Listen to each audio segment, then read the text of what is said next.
no time. Ooh. Now, the best thing about the World Finals is we get these dream matchups from around the world. On MusicMaster's pre-tournament interview, he said the player to beat was Adrian Piedra, and he did it himself to reach the semifinals. On the other hand, Wins said that the player to beat was MusicMaster, and he's gonna have to do that if he wants to move one step closer to wearing that golden crown. Yeah, well, Wins is going to need to, really defeat, especially when you put that down, that's the guy who I probably practice the most versus, because I'm going to be playing him in this tournament at some point if I want to make it there. But comes down on the left side. If that Expo locks onto the tower, this is going to be over before it begins. Pekka comes down too late. Can he get the Pekka away from his Expo? Tornado, log, no. Expo connects one swing, two swings. Expo goes down, but 1728 is all that remains on top, Wins his top left tower. Yeah, he let his Expo die there to get the Archer value to kill the Pekka, because he knew that Pekka would have been a huge problem if it walked after it killed both of the Archers.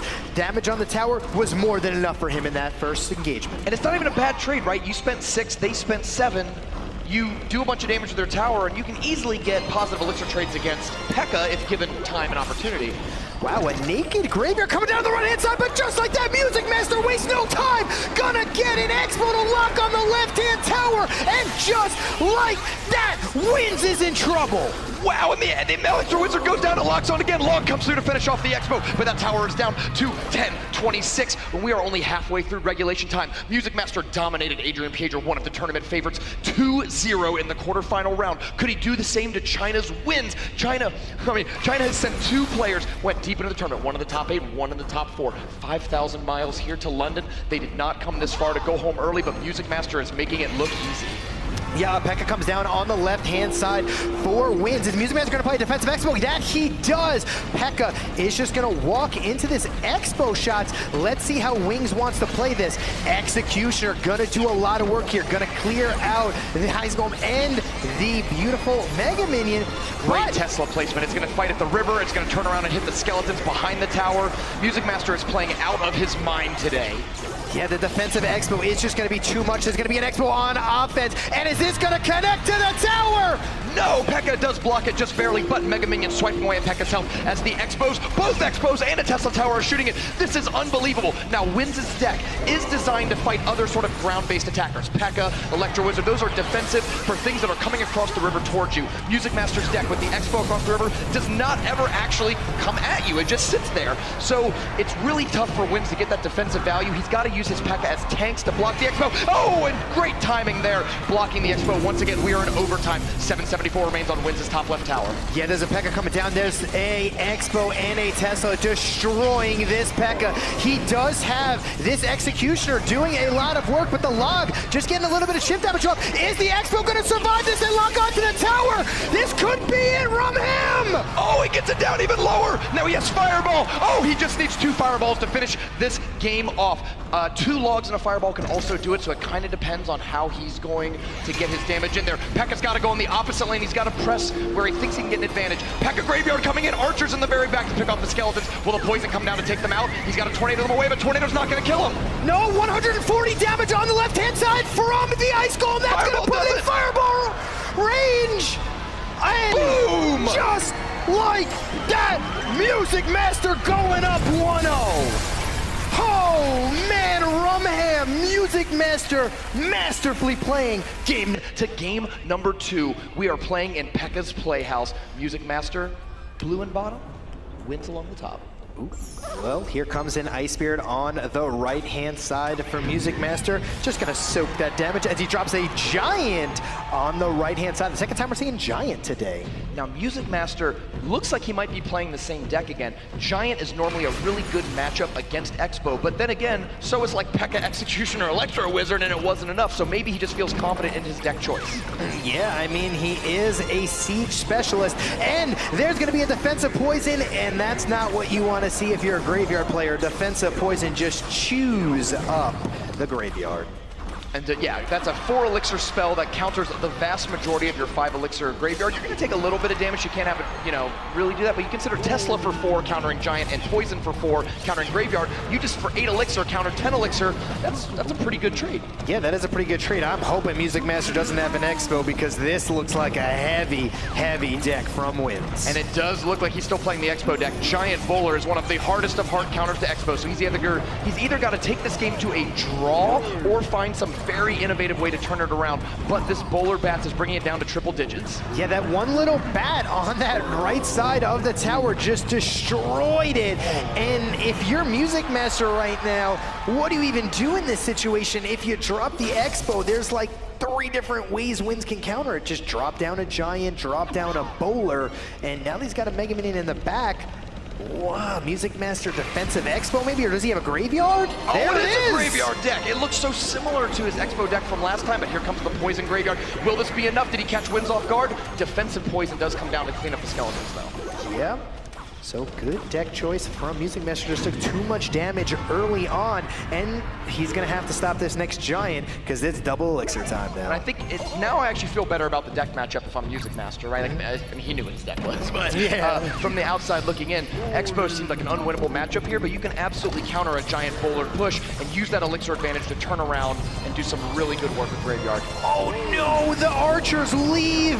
Oh wow, they left him high and dry as the Giant Bowler on the right-hand side is gonna do so much damage, and that's almost an entire tower on the right. MusicMaster's gonna have to find a way to get one graveyard that takes his entire tower at this point. Yeah, the big downside here for using your poison defensively against Graveyard is you need it offensively with your own Graveyard. Graveyard mirror matches seem to always come down. Oh, great tornado! He's pulling the Ice Golem out of tower range so that the tower turns and starts shooting skeletons instead of getting stuck on an Ice Golem. However, these skeletons are building up. Wins takes a tower and ties up the match with just a few seconds to go, and we are going to game number 3.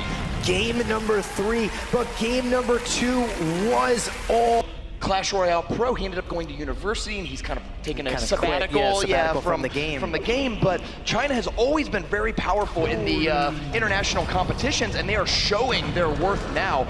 Bowler is coming down the right lane against Inferno Dragon. That's a good matchup for MusicMaster. We'll see what 2 decks they're bringing. Perhaps Wins is playing Splash, like another graveyard deck, we'll see. I think Wins tried to think that MusicMaster was gonna play Siege against them, and he guessed wrong.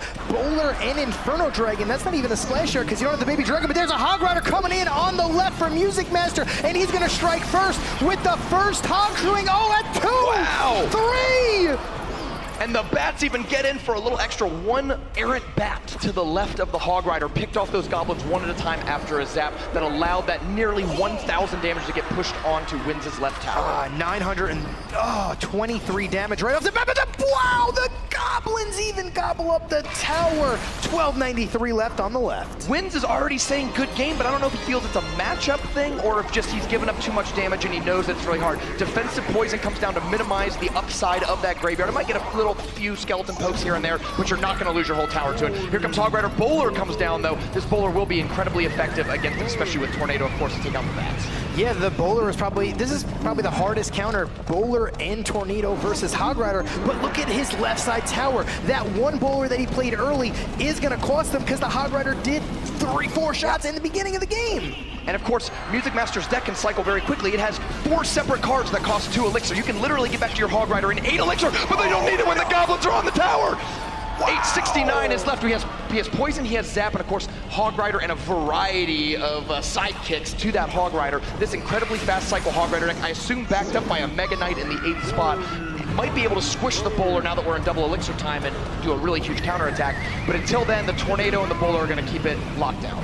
Yeah, Bowler and Inferno Dragon here gonna just slowly go. He needs this graveyard to do a lot of damage with only 47 seconds left. You're only gonna have 2 more graveyards in the game before it goes into overtime. Defensive Poison comes down. Bats came out because there's no Zap in Wins' deck and he had already used his Tornado, so those Bats did a really good job holding up the Inferno Dragon and just stopping pretty much that huge buildup of mini tanks at the river. Oh no, the Inferno Dragon survived though! Yeah, the Hog Rider just being played there. Inferno Dragon heats it up, and we're gonna have some fried bacon tonight from him. 1998 left on MusicMaster's tower. If you'll believe it, he wasn't even born in that year. Inferno Dragon on defense, just heating up here. Is the Bowler gonna get a roll in the tower? Yes, it is. Goblins are gonna take out the Goblins, and there's gonna be a graveyard on offense. Are we gonna see another defensive poison? He's got to stop this Inferno Dragon, though. He does have plenty of elixir to do it with, but if that thing gets too much time to heat up, you're gonna be in trouble. Bats are already out of cycle, and not much else attacking. He's slowing down the Inferno Dragon, and it's gonna match up really well against the Bowler that's about to cross the river. MusicMaster, we're in overtime. He is so close to turning this game around. He's just gonna need one of these big Mega Knight pushes that this deck does so well. Yeah, is the Bowler gonna roll in the tower? No, it isn't, but this is a huge push. You got a Knight, Mega Minion, Inferno Dragon, and the graveyard once again has to be defensively poisoned. Not what you want to do. Inferno Dragon gonna heat up on the zap! And the Inferno Dragon blue is gonna take out Inferno Dragon red, allowing a clear path because the Bowler's distracted. Here comes the Hog Rider. MusicMaster is so close to putting this away. He's gonna need maybe 2 Hog swings, but another Inferno Dragon comes out, and that Hog Rider has not gotten a swing on the tower in several minutes. No, Knight coming down on the left-hand lane with an Inferno Dragon and a Bowler. Ice Golem to pull it away, but is there gonna be a graveyard from Wins? No, he decides to just poison instead, hoping that MusicMaster would play something on defense with the Hog Rider Goblins. This is not gonna be enough. Poisons go. The Hog Rider might get there for one swing. Oh he my does! goodness, he does! Wow, MusicMaster is so close. He needs a poison and 2 zaps. 365 against 945. Only that much damage. Triple digits separate either of these players from a chance at Clash Royale immortality. Yeah, he only needs a poison and a zap now that that back connected. Here comes the Hog Rider on the left lane. Poison's down. Will he get the hit? Tornadoed back. He's got to cycle back to his zap. Let's count the cards. Poison's down. 1 card. Oh, 2. Here comes Scar. Just defend it. 2, 3. 4. His zap's in his hand. He's gonna take it home. Teachers, let the Hog Rider take it. MusicMaster defeats Wins in 3 games, and MusicMaster, you are going to the finals of the Clash Royale World Championships. Sandstorm, their single